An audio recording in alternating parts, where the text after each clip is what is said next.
Hi hello friends, कैसे आप लोग। दोस्तों आज 26 मार्च एपिलेप्सी अवेयरनेस डे करके बनाया जाता है।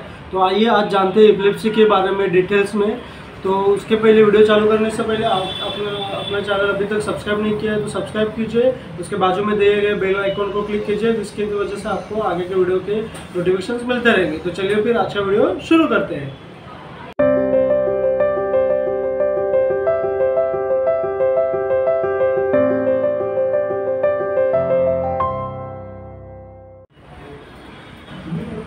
नमस्कार दोस्तों, मैं हूं डॉक्टर दीपक करगावकर के लेके आए हूँ आप सबका चहीता चैनल जिसका नाम है विजन होम्योपैथी हिंदी। तो दोस्तों आज का हमारा टॉपिक है एपिलेप्सी। एपिलेप्सी मतलब सीजर, एपिलेप्सी, कन्वल्जन, जिसको आमतौर की भाषा में मिर्गी भी कहा जाता है। आप सभी को पता होगा मिर्गी मतलब हाथ पैर का ऐसा कंपन महसूस होता है, कंपन, हाथ पैर का कंपन, कभी कभी टंग बाहर आती है, टंग भी ट्विचिंग मतलब टंग बाइट भी होता है इसमें।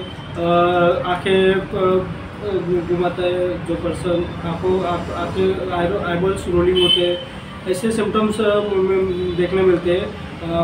हाथ और पैर की जर्की मूवमेंट, हाथों की और पैरों की जर्की मूवमेंट्स देखने मिलती है। Body stiffness and relaxation, case of body stiffness and relaxation इसमें देखने मिलता है।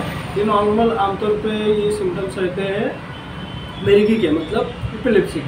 तो एपिलेप्सी होने का कारण क्या है, एपिलेप्सी की कॉजेज क्या है ये जानते हैं। तो एपिलेप्सी के मेन कारण जो है तो वो मतलब एपिलेप्सी में मतलब मेन मोस्टली क्या है, nerve cell activity in the brain is disturb.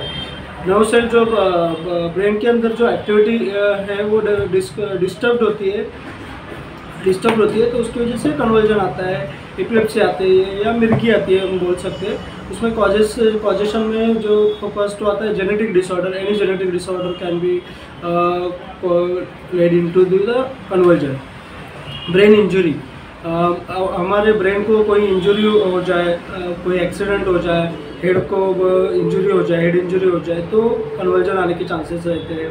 Stroke या ट्रॉमा, स्ट्रोक मतलब पैरालिसिस या पैरालिसिस का जब अटैक आता है मतलब ब्रेन में किधर तो ब्लड फ्लो जो होता है वो एक जगह पे रुक जाता है, स्टैग्नेंट हो जाता है, कुटली हो जाती है ब्लड की और ब्लड प्रवाह आगे नहीं जाता है, ब्लड फ्लो नॉर्मली नहीं रहता है।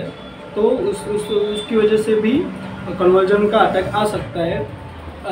एज वेल ब्रेन ट्यूमर जैसे बीमारी है, ब्रेन ट्यूमर है, ऐसे में भी बार बार कन्वर्जन का अटैक आ सकता है।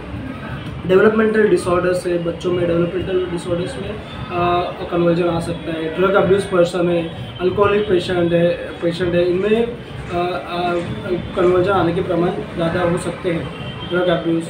और हाँ, एक दोस्तों एक बहुत जनों का एक क्वेश्चन था जो मतलब psychiatric, yes psychiatric causes, anxiety, very much anxiety also can produce scissor disorder. ज़्यादा एंजाइटी हो, स्लीप डिप्राइवेशन हो, आप अगर ज़्यादा टाइम से सोए नहीं हो तो भी आपको कन्वर्जन का अटैक आ सकता है। और एक मैंने जो ऑब्जर्व किया वो मेरे क्लिनिकल नॉलेज में, वो मतलब ज़्यादा डिहाइड्रेशन जब भी रहता है, very much dehydration is there, that time also many chances of convulsion attack. उस टाइम पे भी कन्वर्जन अटैक आ सकता है। बॉडी में से फ्लूइड लॉस हो गया हो तो डिहाइड्रेशन है, तो अगर वो डिहाइड्रेशन जल्दी से बाहर नहीं गया तो भी मतलब इन्फेक्शस केसेस में डिहाइड्रेशन या इन्फेक्शन लेवल जब भी बढ़ जाता है, ब्रेन तक इन्फेक्शन बढ़ जाता है, वेरी हाई टेम्परेचर, जब 105 डिग्री टेम्परेचर जैसा फीवर है तो कन्वर्जन आने के चांसेस हो सकते हैं। ऐसे कन्वर्जन के अलग अलग रीजन्स हो सकते हैं, हर पेशेंट में कॉजेशन अलग अलग हो सकता है, तो वो ढूंढना ज़रूरी है और वो रिमूव करना ज़रूरी है। उसके बाद ही कन्वर्जन पूरी तरह से हम क्योर कर सकते हैं। अब आते हैं एपिलेप्सी के सिम्टम्स की तरह। एपिलेप्सी का सिम्टम जो पहले हमने डिस्कस किया कि जर्की मूवमेंट्स होता है, jerky twitching movements of hands, legs, दांत चबाता है पर्सन, आईबॉल्स रोलिंग्स होते हैं, टंग कभी कभी बाहर आता है, टंग ट्विस्टिंग होता है, टंग बाइट कर लेता है। मोस्टली इसमें जर्की मूवमेंट्स होते हैं, बॉडी स्टिफनेस एंड रिलैक्सेशन, ऐसे फेजेस रहते हैं। तो मेनली जो है सीजर या कन्वर्जन के 4 टाइप्स होते हैं। उसमें tonic, atonic, clonic and myoclonic. Tonic में क्या होता है तो muscles in the body part are stiff, muscles body parts जो बॉडी होते हैं उसको मसल्स जो भी रहते हैं वो स्टिफनेस होता है।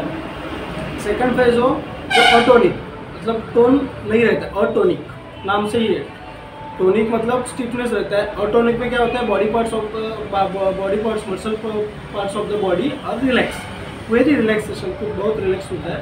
और उसके बाद का जो फेज है क्लोनिक फेज, उसमें jerking and shaking movement, alternate jerking and shaking movements of the body parts body muscles.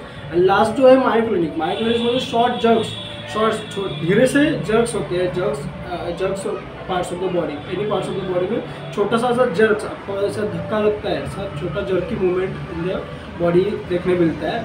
तो ऐसे टोनिक, अटोनिक, क्लोनिक एंड मायोक्लोनिक, ऐसे 4 टाइप्स से 4 हिस्सों में सिम्टम्स देखने मिलते हैं। तो जो सीजर है, सीजर में सीजर को डिसऑर्डर को भी 4 टाइप्स में डिवाइड किया जाता है। मतलब फोकल सीजर जो 1 पार्ट ऑफ द बॉडी से स्टार्ट होता है, जनरलाइज सीजर जो all parts of the body start होता है, अननोन ऑनसेट ऑफ सीजर, और चौथा जो है combination of focal and generalize seizure. ये 4 प्रकार।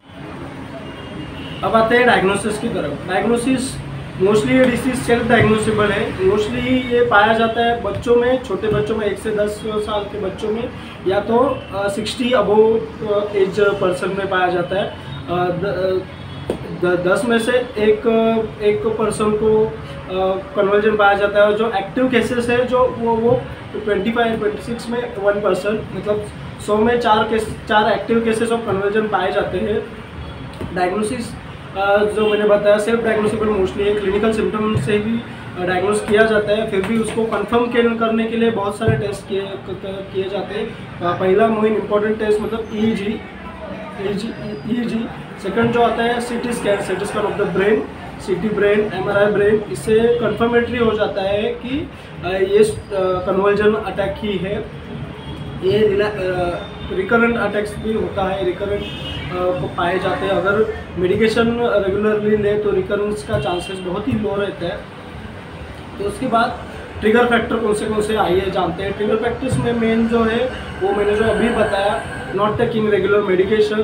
दूसरा है टायर्ड, नॉट स्लीप, आप टायर्ड हो, ज़्यादा टायर्ड है, ज़्यादा टाइम से सोए नहीं है। Stress, anxiety, very much anxiety. Alcohol and like drinks सेवन किया हो तो उसमें ज़्यादा चांसेस रहते हैं। Monthly periods is one of the trigger factor to conversion. Missing meals, आपने आपका मील खाना स्किप किया है तो भी one of the risk factor है। Illness which can trigger, illness ज़्यादा लॉन्ग स्टैंडिंग इलनेस है, लॉन्ग स्टैंडिंग इन्फेक्शन है विच ट्रिगर्स द टेम्परेचर, जो मैंने कहा टेम्परेचर बढ़ा सकती है, इसमें भी कन्वर्जन होने का चांसेस ज़्यादा रहता है। तो आइए अभी बढ़ते हैं प्रिकॉशन की तरफ। प्रिकॉशंस में क्या क्या आप कर सकते हैं। जो प्रिकॉशन में जो चीज़ें वो भी मतलब लाइफस्टाइल चेंजेस में दोस्तों में बोलना चाहूँ तो बहुत है। एक उसके लिए अलग से टॉपिक अलग से वीडियो बनाएंगे, फिर भी एक शॉर्ट में बता देता हूँ कि स्लीप डिप्राइवेशन से भी ट्रिगर फैक्टर होता है, इसलिए आपका स्लीप मेंटेन रहना चाहिए। योगा, आपका मेडिटेशन, इससे आप मेंटली शांत रह सकते हैं, मेंटली आपका बिहेवियर आपका कंट्रोल कर सकते हैं। इसकी वजह से स्ट्रोक के चांसेस लो हो सकते हैं। आपका रेगुलर मेडिकेशन, रेगुलर चेकअप, ये सब इम्पोर्टेंट चीज़ें हैं। डाइट भी बहुत इम्पोर्टेंट है। डाइट आपका प्रॉपर डाइट रहे और वो टाइम टू टाइम रहे। डाइट खाने में मील्स मिसिंग ना हो। ये चीज़ें, एक्सरसाइज, ये बहुत चीज़ें मायने रखती है। एक्सरसाइज जो रहेगा तो आप हेल्दी बॉडी मेंटेन कर सकते हैं। हेल्दी हैबिट्स मेंटेन करने से आपको कोई भी बीमारी नहीं हो सकती, या कोई भी बीमारी ज़्यादा देर तक आपकी बॉडी में नहीं रह सकती। तो इसलिए ये बहुत इंपॉर्टेंट फेजेस है मेरे दोस्तों, तो इस तरफ ध्यान दीजिएगा।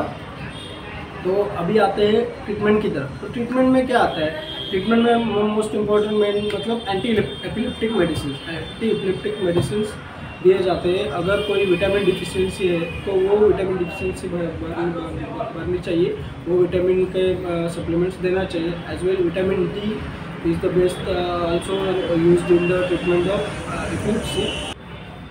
अब आते हैं होम्योपैथिक और एपिलेप्सी की तरफ। तो होम्योपैथी में बहुत सारी अनगिनत मेडिसिन है। तो एज पर केस टेकिंग आप अपने होम्योपैथ को विजिट कीजिए। तो एज पर केस टेकिंग आपका पूरा केस लेके ही होम्योपैथ आपको मेडिसिन देगा। जो आपका सिमिलर मेडिसिन रहेगा उससे ही आप पूरा तरह से क्योर हो सकते हैं। आपको होम्योपैथ से या डॉक्टर से सलाह लेके ही कोई भी एपिलेप्सी की मेडिसिन बंद कीजिएगा। आपकी एपिलेप्सी की मेडिसिन बिल्कुल बंद मत कीजिएगा। अगर आप होम्योपैथी स्टार्टिंग से ही लेते हो तो आप कंटिन्यू होम्योपैथिक एपिलेप्सी की मेडिसिन ले सकते हैं, और बिना होम्योपैथिक डॉक्टर के सलाह के बिना वो भी दवाई आपको बंद नहीं करनी है, कंटिन्यू चालू रखनी है। ये बात ध्यान में रखिएगा।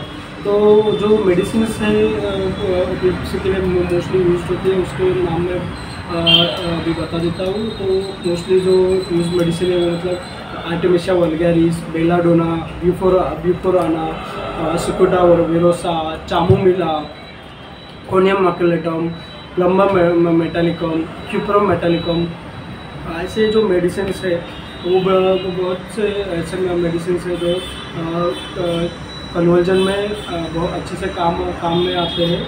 As per case taking as per patients diagnosis dose दिया जाता है। ऐसा फिक्स डोज किस पर्सन के लिए या फिक्स मेडिसिन नहीं बता सकते होम्योपैथी में। तो आपको या आपके किसी रिश्तेदार को करीबी क्लोज वन को ऐसा कुछ प्रॉब्लम्स है तो आप नज़दीकी होम्योपैथ से कांटेक्ट कीजिए और आपकी मेडिसिन जल्दी ही चालू कीजिएगा। आज का टॉपिक कन्वर्जन एपिलेप्सी, जिसको मिर्गी हम बोल सकते हैं। तो इस पर डिटेल में हमने डिस्कस किया है। उसके बारे में और कोई आपको शंका है आपके मन में तो बेझिझक मुझे पूछ सकते हैं मैसेज में आपको। और आपको अगला टॉपिक अगला वीडियो कौन से टॉपिक पे देखने का पसंद करेंगे तो मुझे जल्दी बताइएगा। आपके सुझाव के मैं इंतज़ार में रहूँगा। तो चलिए, तो फिर जल्दी मिलते हैं। तब तक गुड बाय, टेक केयर।